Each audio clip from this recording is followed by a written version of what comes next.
What is going on with the Miami Heat? The Miami Heat are 31 and 28, and obviously this team is average. It's an average record. They're eighth in the East.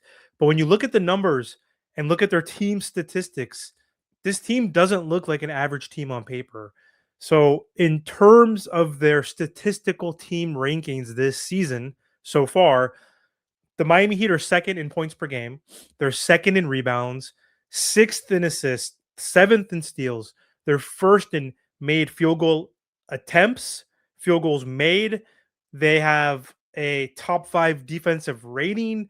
And that profile right there makes you think that this is not a play in team. That's a team that is definitely a team that has got to be like in the top five in the East. And the reality is this is a team that's barely above 500, and statistically based on this profile, it seems like this team could be a 48 to 50 win team. So why are the Miami Heat 31 and 28 this season? So let's talk about it.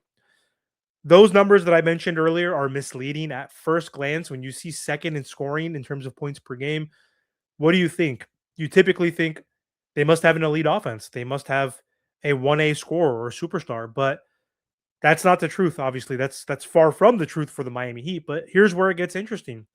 Like I mentioned earlier, they're first in field goal attempts and field goals made, but they're 16th in 3 point attempts, 13th in 3 point percentage, and they're 14th in free throw percentage. And most importantly, they are 15th in offensive rating. They are smack dab in the middle in terms of offensive rating. And that's the key. Offensive rating measures the efficiency per possession. So we're getting a ton of possessions with our pace. And we do score a lot because we take a lot of shots. We take a lot of quick shots, which means we get more opportunities. We play with pace. We're number one in pace. We create extra opportunities. We're number two in rebounding. So we are getting those defensive rebounds. We are a good defensive team, top five defense. We force turnovers, which means extra opportunities, extra shots, extra possessions. But per possession, the Miami Heat this season are average. This is a volume offense and not an efficiency offense. And that matters when in late games.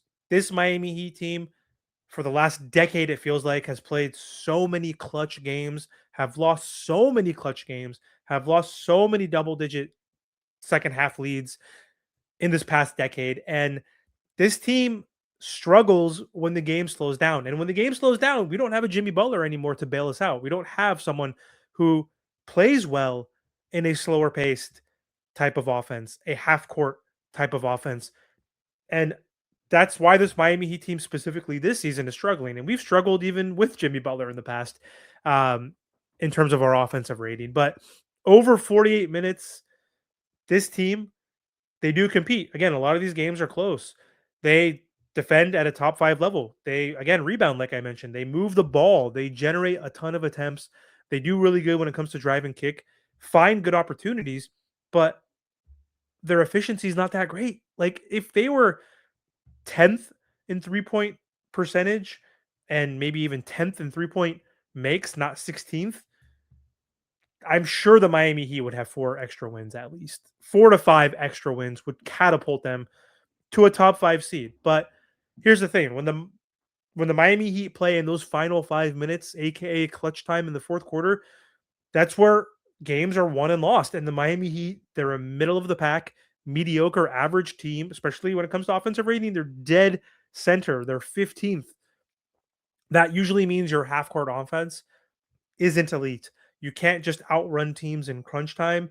What you need is reliable shot creation, which we don't have, efficient scoring, which we don't really have, late game execution, which we don't always do.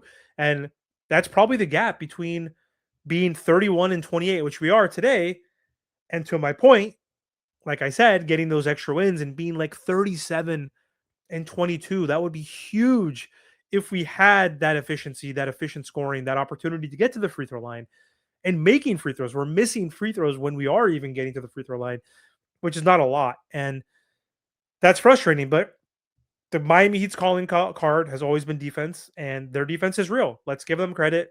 They're fifth in defensive rating. That's legit. They're always a top 10 defensive rated team. This year, they're a better defensive team on paper, technically, in terms of rating than they were last year or 2 years ago. But again, this is not just smoke and mirrors. They do have good defenders. They're seventh in steals. They have active hands. They rotate well. They defend as a unit, but their point of attack gets exploited a lot, especially by quicker, younger, faster guards. And that has been an issue with the Miami Heat. We don't have rim protection. They're 23rd in blocks. Like, yes, Bam is decent. Khalil Ware, if he had more opportunity, would have a higher block rate, but still, they're not protecting the rim with dominance. They're defending with positioning and through their scheme and through rotations. And that means there's little room for error. There's barely any margin for error with that defense because they're not protecting at the rim. And the offense isn't efficient enough. And their defense is good to erase mistakes, but they can't erase all of the offensive mistakes. So again, my theory why this team is 31 and 28. One, they don't have enough talent. That's one. Two, Spo has been making critical errors with his rotations and his lineups. Not playing Kalel enough, in my opinion. Yes, I understand that Kalel has his flaws and has his mistakes, but still, you got to give him an opportunity. What else do we have at this point? Like, we have nothing to lose. So the Miami Heat, they're a good team, but they're not a dominant team. They beat teams that they should beat most often. Definitely lose to teams that they should beat at times, like losing to the Jazz, or losing to the Hawks, or losing to the Kings, the Mavs, etc. But the issue is also they can compete with contenders, but they're not going to be beating the contenders on most nights. They don't consistently close. Again, they're not clutch. And in today's NBA, if you're average in clutch offense, your record reflects it. And that's how you end up with a 31 and 28 record with a top five defense. It's because your offense is not good enough at this point. Your 3-point shooting is not good enough. Your point of attack defense and rim protection are not even good enough, and you're still a top five defensive team. So the reality check is here when you look at the team stat sheet, you think this should be a top four seed in the East, especially in a weakened East. But when you watch the Miami Heat in the fourth quarter, you think, why is this so much harder than it should be? Like, they're healthy right now at this point. They have some pretty good scorers. They have an all-star. They have Bam Adebayo, who's a former all-star, one of the best defensive players in the NBA. Tyler Hero, former all-star, still averaging over 20 points per game when he's on the court, which is never basically, but Tyler's back now. So the difference is that the Miami Heat are a good team, and that's not good enough because good or mediocre is a team that's in the seventh through the nine range. And the Miami Heat are perpetually in that seventh and eighth range and always competing in the play in. And their offense is not good enough to separate them from the pack right now. They're stuck in this 7 through 9 purgatory. They're never 9 or 10, but they're always 7 or 8, which means they're still in the play in, fighting just to lose in the first round. So the Miami Heat are who we think they are. They're a 31 and 28 team. And based on historic patterns and the way they're playing now, it seems like they're going to be in the play-in. They're going to win the play-in. They're going to get to the first round, and they're most likely going to get smoked by the Knicks or the Cavs or the Pistons or whoever the hell it's going to be. So the Miami Heat's record, like, obviously those numbers are not fooling us. They are who we think they are, and that is a team that is stuck in the abyss, stuck in purgatory. So let me know your thoughts. Do you think the Miami Heat will finally get out of the play-in? Or do you think they're stuck in this purgatory until we finally make a drastic move? Let me know your thoughts. Don't forget to like, comment, share, and subscribe to the channel.